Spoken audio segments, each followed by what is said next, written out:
ফুরফুরা থেকে কি নতুন রাজনৈতিক সমীকরণের ইঙ্গিত? নওশাদের দেখা না পেলেও বড় বার্তা দিলেন হুমায়ুন কবির, কিন্তু পাল্টা শর্তে চমক দিল আইএসএফ। আগে সেকিউলার হতে হবে, তারপর কথা। ব্রিগেডের আগে ফুরফুরা শরীফ ঘিরে তাই এখন রাজ্য রাজনীতিতে তীব্র উত্তেজনা। শুক্রবার দুপুরে হুগলির ফুরফুরা শরীফে পৌঁছন তৃণমূল থেকে সাসপেন্ড হওয়া মুর্শিদাবাদের ভরতপুরের বিধায়ক হুমায়ুন কবির। সদ্য গঠিত জনতা উন্নয়ন দলের প্রতিষ্ঠাতা হিসেবে তার এই সফর ঘিরে শুরু হয় রাজনৈতিক জল্পনা।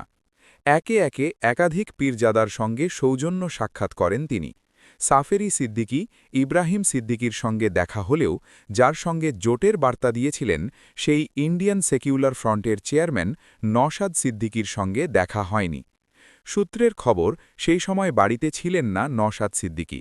কিন্তু দেখা না হওয়াই যে বার্তার শেষ নয় তা স্পষ্ট করে দেন নওশাদ নিজেই।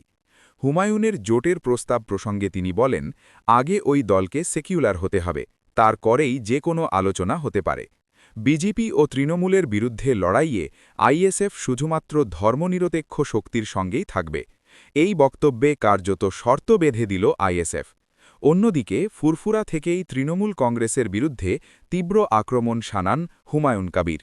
সরাসরি মুখ্যমন্ত্রী মমতা বন্দ্যোপাধ্যায়কে নিশানা করে তিনি বলেন, মুসলিমদের এককাঠ্যা হতে দেওয়া হয় না, বিভাজন করে রাখাই তৃণমূলের রাজনৈতিক অভিসন্ধি।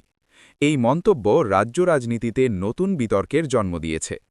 শুধু আক্রমণ নয়, বড় ঘোষণাও করেন হুমায়ুন কবির।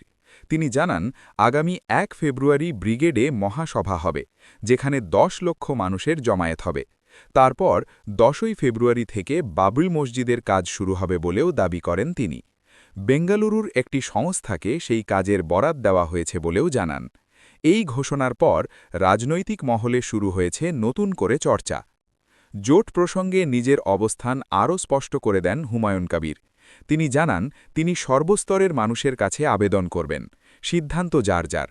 তবে বিজেপিকে হারাতে আর তৃণমূলকে ক্ষমতা থেকে সরাতে এক হয়ে লড়াই করার ডাক দিচ্ছেন তিনি, কিন্তু কোনো দলকে চিঠি দিয়ে জোটের প্রস্তাব দেবেন না বলেই স্পষ্ট করেন। এই বক্তব্যের জবাবে আইএসএফ চেয়ারম্যান নওশাদ সিদ্দিকী বলেন, অফিসিয়ালি কোনো চিঠি পাননি, পেলে আলোচনা হতে পারে। ফুরফুরা শরীফে সবাই আসেন, এখানে আসতে কোনো বাধা নেই। পাশাপাশি তিনি জানান, কংগ্রেস ও বামেদের সঙ্গে আইএসএফের জোট আলোচনা চলছে।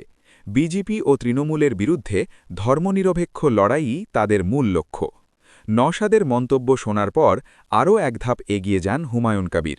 তিনি বলেন, কাউকে চিঠি